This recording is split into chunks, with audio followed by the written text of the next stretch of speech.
मैं समय हूँ। मेरा दूसरा नाम DCU का मल्टीवर्स भी है और आज मैं आपको DC एक्सटेंडेड यूनिवर्स की अमर कथा सुनाने जा रहा हूँ। DCU की इस कथा में इसका प्रतिद्वंदी कोई दूसरा मार्वल स्टूडियो जैसा स्टूडियो न होके अपितु अपनी कथा का खलनायक स्वयं DC ही है। ये वार्नर ब्रदर्स खुद ही अपनी फिल्मों का तिया पांचा करने में लगा रहता है। ये कथा केवल सीधी DC की टाइमलाइन में बिल्ड होते हुए इसके खुद के किसी सिनेमैटिक यूनिवर्स की नहीं है। ये कथा है DC के स्नाइडरवर्स की संस्कृति के उतार चढ़ाव की। ये कथा है वार्नर ब्रदर्स और जैक स्नाइडर के महायुद्ध की। ये कथा है अपनी रियल लाइफ के रिवर्स फ्लैश के हथियारों से जूझने वाले वार्नर ब्रदर्स डिस्कवरी की। ये कथा मेरे सिवा कोई दूसरा सुना भी नहीं सकता, क्योंकि मैंने DCU की इस महाभारत को इतिहास की तरह गुजरते देखा है। इसका हर कैरेक्टर मेरा देखा हुआ है, इसकी हर मूवी मेरे सामने आई है। मैं ही एजरा मिलर हूँ, मैं ही हेनरी कैविल और मैं ही DC का मल्टीवर्स। क्योंकि DCEU अनाउंस और कैंसिल होती मूवीज और उनमें बर्बाद हुए पैसे और वक्त और DCEU की कंफ्यूजिंग टाइमलाइन को मत कर उसमें से सही और गलत फैक्ट्स का अमृत काढ़ने की कहानी भी है। और सिनेमैटिक यूनिवर्स की ये महाभारत हर स्टूडियो को अपने अपने मल्टीवर्स में लड़नी पड़ती है, क्योंकि हर स्टूडियो की मूवीज को ऑडियंस की गालियां झेलनी पड़ती है। और जब तक मैं हूँ DCEU का ये मल्टीवर्स चलता रहेगा और मेरा कोई अंत नहीं है, मैं अनंत हूँ। इसलिए ये आवश्यक है कि हर super hero fan, specially DC fan, इस कहानी को सुने ताकि वो DC के भविष्य के लिए तैयार हो सके, क्योंकि DC की ये महाभारत हर फैन का कर्तव्य और WB की तकदीर है। आइए आपको इस यात्रा पर लिए चलता हूँ।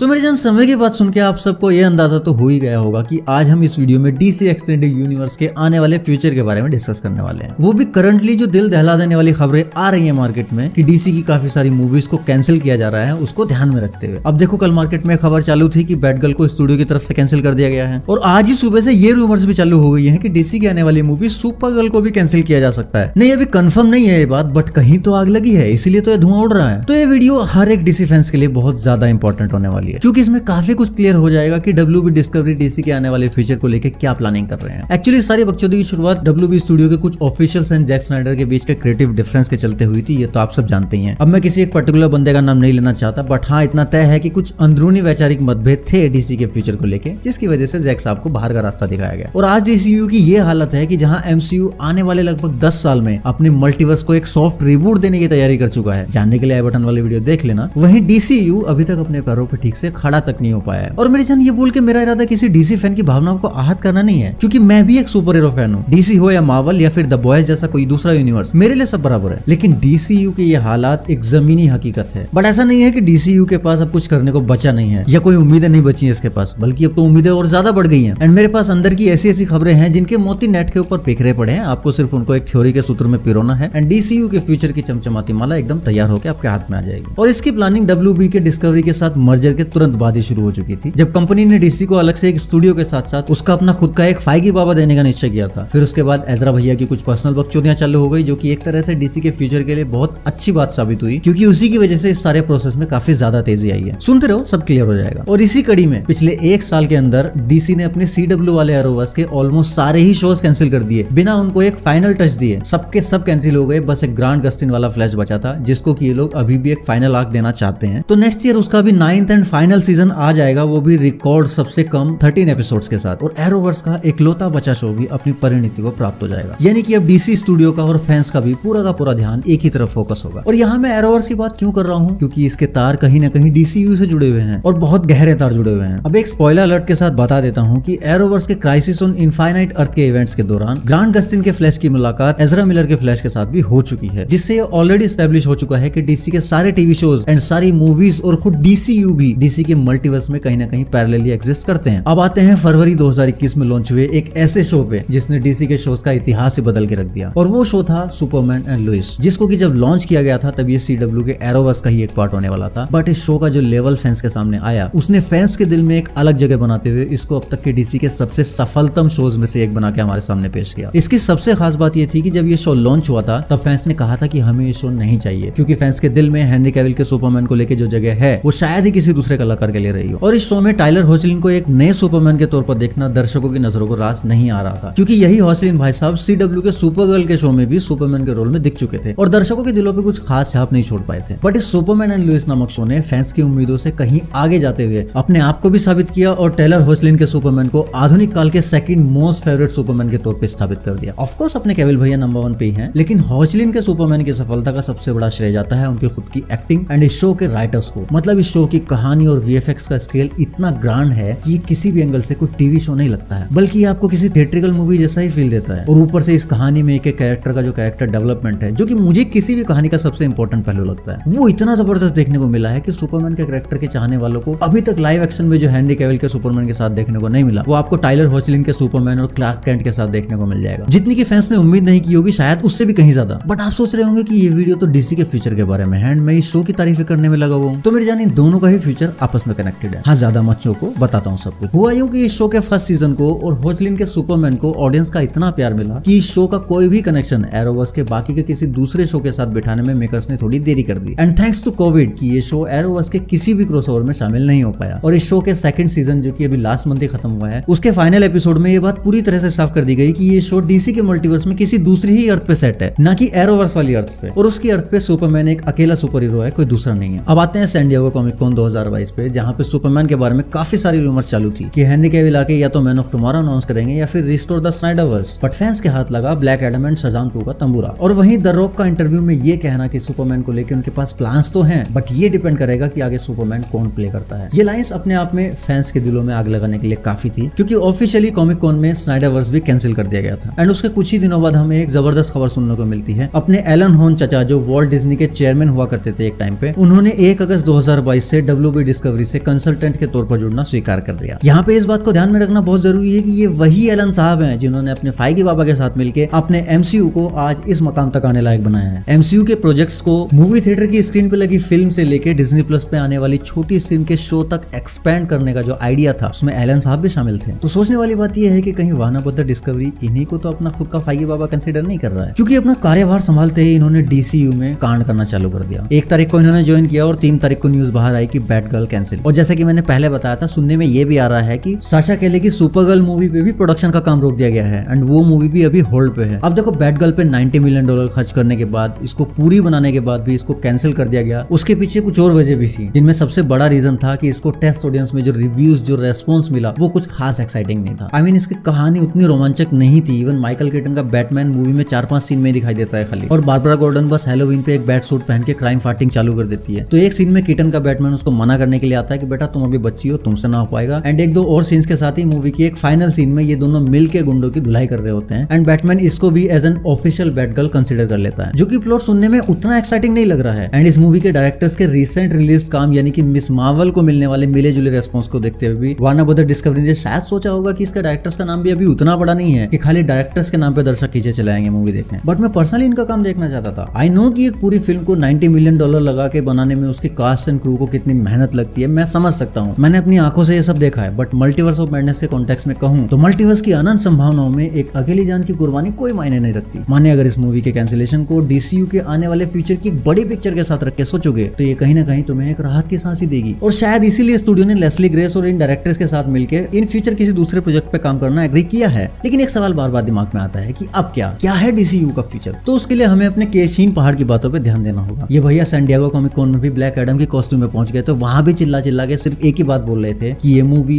DCU की न्यू ईयर को स्टार्ट करने वाली है, ये सब कुछ बदल के रख देगी। अब कौन सा गुल खिलाएगी ये नहीं बताते कभी भी, लेकिन कुछ जगह पे नेट के ऊपर ये खबरें उड़ रही हैं कि इस मूवी में 2 पोस्ट क्रेडिट सीन होने वाले हैं और उनमें से एक सीन में हमें टाइलर होचलिन का सुपरमैन दिखाई देने वाला है। अब देखो, मैं नहीं जानता कि इस बात में कितनी सच्चाई है, लेकिन मेरा पर्सनली मानना यह है कि अगर ऐसा होता है तो ये DCU के फ्यूचर के लिए एक बहुत बढ़िया मूव साबित होगी, क्योंकि इस शो का क्या लेवल है वो तो मैं आपको बता ही चुका हूँ। बाकी आप खुद इस शो को देखो और डिसाइड करो। मैं गारंटी देता हूँ सुपरमैन फैंस के लिए एक मस्ट वॉच शो है। अब देखो, कुल मिला के अभी DC के मल्टीवर्स में 6 आर्क्स कंटिन्यू हैं। नंबर 1 DCU की करंट टाइमलाइन वाली, जिसमें कि एक्वामैन 2 के साथ बेन एफ्लेक का बैटमैन भी वापसी कर रहा है। दूसरी स्नाइडरवर्स वाली, जो कि एक ऑल्टरनेट टाइमलाइन में है और वो मामला ठंडा पड़ चुका है। तीसरी पैटिंसन की बैटमैन वाली, जो एकदम सही जा रही है। चौथी है जोकर वाली, जिसका कि सेकंड पार्ट 2024 में रिलीज होगा, वो भी लेडी गागा की हार्ली क्वीन के साथ, जो कि ऑलमोस्ट कंफर्म है। पांचवी है माइकल कीटन के बैटमैन वाली अर्थ, और छठी है एरोवर्स वाली, द फ्लैश के टाइमलाइन वाली। इसके अलावा भी 1-2 हैं जहां पे डूम पेट्रोल, टाइटन एंड स्टारगर्ल वगैरह एग्जिस्ट करते हैं, बट वो DCU के फ्यूचर के लिए इतनी इंपॉर्टेंट नहीं है, ये 6 ज्यादा इंपॉर्टेंट है। अभी इन 6 में से फिलहाल स्नाइडरवर्स खत्म हो चुकी है, एरोवर्स नेक्स्ट ईयर क्लोज हो जाएगा, माइकल कीटन के बैटमैन की टाइमलाइन डीसीयू के साथ मर्ज हो जाएगी अगर सब कुछ सही रहा और द फ्लैश मूवी रिलीज हो पाई तो। बाकी बची तीनों में से द बैटमैन वाली टाइमलाइन एंड जोकर वाली टाइमलाइन एकदम सॉर्टेड है, सब बढ़िया चल रहा है, मजा आ रहा है उधर। अब ले देके बची डीसीयू की मेन टाइमलाइन, इसमें जो थोड़ा बहुत झोलझाल चालू है वो भी अब धीरे धीरे सुलझ जाएगा और आगे चल के पैटिंसन का बैटमैन भी शायद डीसीयू में मर्ज हो जाएगा, वो भी हॉचलिन वाले सुपरमैन के साथ, क्योंकि बहुत सारे डीसी फैंस ऐसे हैं जो इन दोनों का ही क्रॉसओवर देखना चाहते हैं। दोनों काफी यंग भी हैं, अभी एक लंबी पारी खेल सकते हैं। वैसे भी केविल भैया आप शायद सुपरमैन का केप ना पहने, क्योंकि उनकी शायद मार्वल वालों से बात चल रही है मिस्टर फैंटास्टिक के रोल के लिए। नहीं, मैं खुद नहीं बोल रहा हूँ, ऐसी अफवाहें उड़ रही है मार्केट में। अब कितनी सच है और कितनी झूठ वो नहीं पता, बट अगर ऐसा हो गया तो हैंडी केविल के सुपरमैन को तो भूल ही जाओ, क्योंकि मार्वल और डीसी दोनों के कॉन्ट्रैक्ट ही ऐसे होते हैं कि एक ही एक्टर दोनों स्टूडियोज में किसी बड़े कैरेक्टर को एक साथ प्ले नहीं कर सकता। अब डीसी के साथ केविल का फ्यूचर डिसाइडेड नहीं है तो भैया वो बंदा कहीं ना कहीं जाएगा ही, तो मार्वल ही बेस्ट है फिलहाल उसके लिए। खैर जो भी हो, अभी सब सॉर्ट आउट हो रहा है धीरे धीरे और मुझे डीसीयू से काफी उम्मीदें हैं। मैं पर्सनली डीसीयू के सितारे को थिएटर में चमकते हुए देखना चाहता हूँ। तो ये तो था मेरा टेक इस पूरे मुद्दे को लेके। अब आप बताइए आपका इस मुद्दे के बारे में क्या सोचना है, या तो यहाँ पे कमेंट्स में बता दो या फिर ज्वाइन कर लो हमारा हीरोगैज़म क्लब, जिसमें हर फ्राइडे रात 9 बजे हम करते हैं जम के सुपर हीरो पार्टी। ज्यादा डिटेल्स के लिए हमारा टेलीग्राम ग्रुप ज्वाइन कर लो, जिसका लिंक आपको डिस्क्रिप्शन में मिल जाएगा। मैं मिलता हूँ आपसे नेक्स्ट वीडियो में, तब तक के लिए सायोनारा।